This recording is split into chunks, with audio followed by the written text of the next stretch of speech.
విడిచిపెడతారు. విడిచిపెడితే నీటిని ఆధారం చేసుకుని ఆ దీపం వెళ్ళిపోతుంటుంది.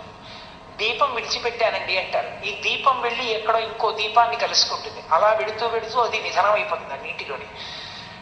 ఆ గంగ ఒడ్డును నిలబడి చూస్తుంటే అసుర సంధ్య వేళ అయ్యేటప్పటికి నిజంగా ఆ దీపాలన్నీ నదిలో వెళ్ళిపోతుంటే చూడ్డానికి మహా ముచ్చటగా ఉంటుంది.